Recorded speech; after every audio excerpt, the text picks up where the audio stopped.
Hello everyone. कल है 1 जनवरी। आज हम लोग जानेंगे कि निफ्टी 50 कल के लिए कहां परफॉर्म कर सकता है, क्योंकि आज के दिन अगर आप निफ्टी 50 का चार्ट देखें तो निफ्टी 50 स्ट्रेट अवे हम लोग को दिख रहा है कि अपने लो से आज अपने हाई तक 200 पॉइंट का आज हम लोग को राइज मिला है। यानी कि कहीं ना कहीं मार्केट आज पूरा ट्राई किया कि मार्केट आज नीचे की ओर नहीं जाए, क्योंकि कल जैसा सेलिंग आया था उसके बाद में निफ्टी 50 कहीं ना कहीं अपने आप को आज बचा लिया। वहीं बैंक निफ्टी को देखेंगे तो इसमें आज आप डेली चार्ट को देखिएगा तो कोई भी आपको आज शैडो नजर नहीं आ रहा है। इसका मतलब कि जहां मार्केट खुला गैप डाउन वहीं से बैंक निफ्टी स्ट्रेट अभी ऊपर आया, और कितना पॉइंट लगभग ऊपर आया, ये भी 200 पॉइंट ऊपर आया है। समझने का बात क्या है कि आज दो मेजर इंडाइसेस दोनों क्या काम किया है कि लोअर लेवल से रिकवरी देखने को मिला है। तो इसमें चांसेस क्या बढ़ जाता है कि कल जैसे कि हमारा वेडनेसडे एक्सपायरी से एक दिन पहले, जैसे कि निफ्टी 50 का वीकली एक्सपायरी अभी भी चालू है, अगर हम निफ्टी 50 का चार्ट देखेंगे तो कल प्रोबेबिलिटी ओपन हो जाता है कि कल ज्यादा चांसेस है कि कल आपको ऊपर का लेवल एक बार मार्केट टेस्ट करते हुए दिखे। लेकिन ये मूवमेंट कैसा हो सकता है इसको चलिए छोटे टाइम फ्रेम में हम लोग समझेंगे। इस टाइम फ्रेम को हम लोग 30 मिनट्स में ले आते हैं और एक बार हम लोग यहाँ पे क्लियर करके देखते हैं कि आज एग्जैक्टली मूवमेंट कैसा किया है निफ्टी 50। तो आज आप देखेंगे कि यहाँ से आपको मार्केट नीचे गया, फिर अगेन हम लोग यहाँ से ऊपर जाता हुआ नजर आया, फिर मार्केट में हल्का सा कंसोलिडेशन हुआ, फिर ऊपर गया, फिर नीचे आया। यानी कि अगर आप छोटे टाइम फ्रेम में क्या हो रहा था कि मार्केट का जो लोअर लेवल्स है या जो लोस था वो धीरे धीरे ऊपर आया है। मार्केट का ये खुलते साथ हाई था, फिर मार्केट एक नया हाई लगाया, फिर एक नया हाई लगाया। ओवरऑल अभी भी ट्राजेक्टरी देखे तो मार्केट का ट्राजेक्टरी तो डाउन ट्रेंड ही है, लेकिन इस डाउन ट्रेंड में मार्केट अभी कोशिश कर रहा है ऊपर जाने का। तो एक चीज सिंपल समझिए, हम लोग को हमेशा ट्रेंड के साथ चलना है। तो मेजर ट्राजेक्टरी क्या है, मार्केट का भी डाउन ट्रेंड है। तो अभी हम लोग मेजर नीचे के लिए देखेंगे, लेकिन जब मार्केट इस तरफ का एक्शन जब छोटे लेवल से बनाना शुरू करता है तो इससे बेस्ट पॉसिबल क्या होता है कि आपको एक प्रॉपर रेजिस्टेंस देखना पड़ता है। अगर आप प्रॉपर रेजिस्टेंस को वहां फॉलो कीजिएगा तो चांसेस ये है कि आपका जो लॉस होगा ना या जो रिस्क होगा वो काफी छोटा हो जाएगा, और जो बेवजह वॉलेटिलिटी आता है मार्केट में, जो स्पाइक्स आ रहा है, उससे आपको प्रोटेक्शन मिलेगा। तो इसका एग्जैक्टली आपका प्रोटेक्शन कहां पे अवेलेबल है, चलिए उस चीज को समझते हैं। इसके लिए हम लोग एक बार निफ्टी 50 का चार्ट में 30 मिनट्स में यहाँ पे देखेंगे, यहाँ से मार्केट नीचे गया, फिर यहाँ से हमको बाजार ऊपर गया, फिर बाजार यहाँ पे आया, फिर बाजार यहाँ पे गया, फिर यहाँ पे आया। अगर आप देखेंगे तो ये है आपका पहला रेजिस्टेंस, ठीक है।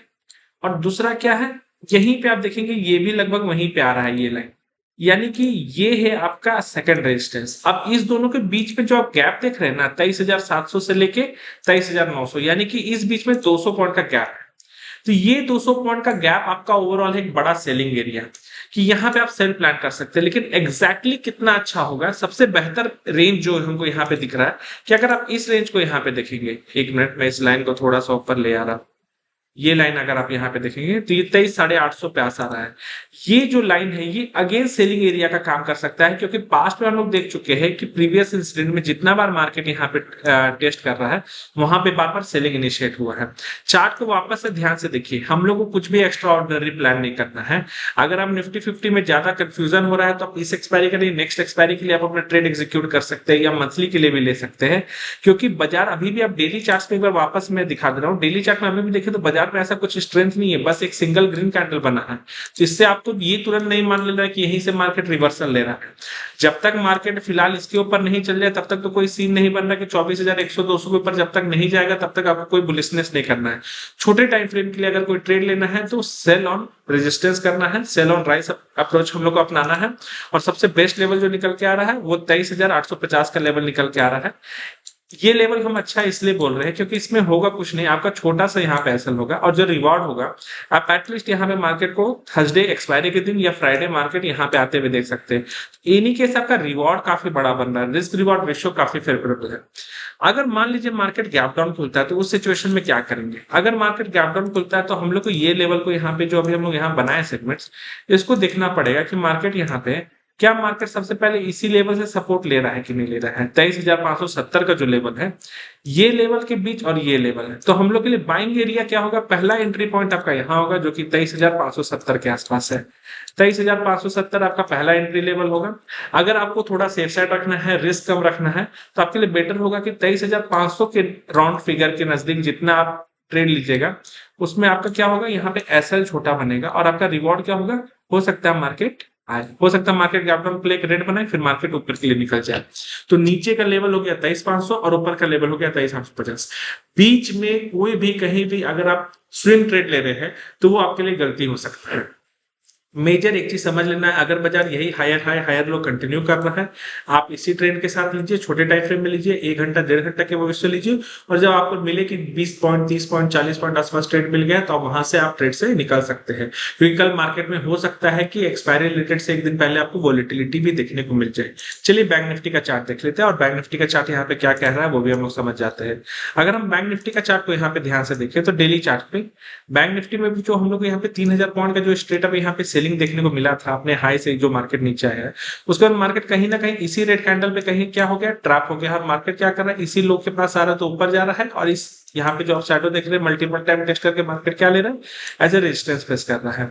तो मार्केट में अभी अगर नीचे के लिए खेलना है तो ज्यादा बेहतर होगा जितना इस रेजिस्टेंस के पास खेले, क्योंकि सपोर्ट पास आया तो आपको क्या क्या हो रहा है, बाइंग हैपनिंग भी मिल रहा है। तो आप लोग यहाँ पे एक काम भी कर सकते हैं, इसको मैं यहाँ पे डिलीट करता हूँ, इसको छोटे टाइम फ्रेम में लाता हूँ, और अब कल से यहाँ पे अगर आप फिबोनाची रिट्रेसमेंट यहाँ पे ड्रॉ करेंगे तो आपको एक चीज देखने को मिलेगा कि अगर यहाँ से लिए हम और यहाँ पे हम ड्रॉ कर रहे हैं तो 61% रिट्रेसमेंट भी आता है, 51,442, 51,422, ये आपका जो लेवल है 51,422, ये आपका एक बहुत आइडियल लेवल हो जाता है सेलिंग के लिए। बीच का जो लेवल आता है वो एक आता है 51,300, तो इस पॉइंट को भी ध्यान में रखिए। ये सब जो लेवल है ये बहुत अच्छे तरीके से काम करता है जब अगर आपका मार्केट में जो ट्रेंड है वो जैसा चल रहा है, अगर उसी ट्रेंड में मार्केट को रहना है तो ये सब परफेक्ट स्पॉट है जहां से मार्केट को आप नेगेटिविटी के लिए प्लान कर सकते हैं। तो इस चीज का ध्यान रखिएगा कि फिबोनाची रिट्रेसमेंट आपको यहाँ पे बहुत सुंदर तरीके से काम कर सकता है, ठीक है। तो 51,422 51,300 जो आपका लेवल हो गया, ये क्लियर कट वो लेवल है कि जहां से हम लोग को अगर हम लोग सेलिंग इनिशिएट करेंगे, यानी कि यहाँ से सेलिंग इनिशिएट करेंगे तो हमारा क्या होगा, रिस्क छोटा होगा और रिवॉर्ड क्या होगा कि इस जो लेवल है इसके नीचे हम लोग प्लान कर सकते हैं, यानी कि 50,500। तो यहाँ से अगर आप प्लान कीजिएगा तो आपको 800 पॉइंट का लमसम रिवॉर्ड मिल सकता है। यहाँ से प्लान करेंगे तो 900 950 पॉइंट का आपको यहाँ पे रिवॉर्ड अवेलेबल है। हम लोग बाई कब करेंगे, बाइंग का सिचुएशन को अगर हम लोग प्लान करें, मैंने अभी आपको बता दिया था, अगर बैंक निफ्टी में अगर कोई बाइंग इनिशिएट करना है तो कल भी हम लोग देखे थे इसी लेवल से आपको क्या आया था 50,600 650 से, आज भी इसी लेवल से मार्केट नीचे आया और अगेन स्ट्रेट अवे ऊपर आ गया। तो अगर कल इनकेस इसके करीब खुलता है तो हम लोग स्ट्रेट अवे बाइंग करेंगे, लेकिन अगर इसके नीचे खुलता है तब हम लोग बाइंग नहीं करने वाले बैंक निफ्टी में। तब हम लोग देखेंगे कि एटलीस्ट 30 मिनट्स के चार्ट पे कैसा कैंडल क्लोज हो रहा है। अगर 30 मिनट्स में मान लीजिए यहाँ कैंडल खुल के अगेन इसके ऊपर क्लोज हो रहा है और यहाँ से सपोर्ट लेके ऊपर जा रहा है तो ही बाइंग करेंगे। तो गैप डाउन में कॉशियस हो जाना है कि हो सकता है अदरवाइज फिर बैंक निफ्टी ट्रेंडिंग हो जाए। लेकिन अगर इसका मुझे चांसेस पर्सनली कम लग रहा है, गैप अप हो सकता है, फ्लैट ओपन हो सकता है। अगर गैप अप ओपन होता है थोड़ा सा नीचे आए, आप वहां से स्ट्रेट अवे बाइंग करके ऊपर के लिए प्लान कर सकते हैं। ये जो भी बाइंग आप प्लान करेंगे ये पोजिशनल बेसिस में नहीं है, घंटा 2 घंटा के लिए है, क्योंकि अभी सबका ट्रेंड क्या ना नेगेटिव चल रहा है। तो प्राइमरी ट्रेंड आपका क्या ना नेगेटिव है, तो सेकेंडरी ट्रेंड में अभी आप प्ले कर रहे हैं। तो सेकेंडरी ट्रेंड में आप मेजर क्वांटिटी, मोटा क्वांटिटी या बहुत बड़े ट्रेड के लिए प्लान नहीं कर सकते, या क्वांटिटी या पोजिशन के लिए प्लान नहीं कर सकते कि हम इतना पॉइंट्स पकड़ लें।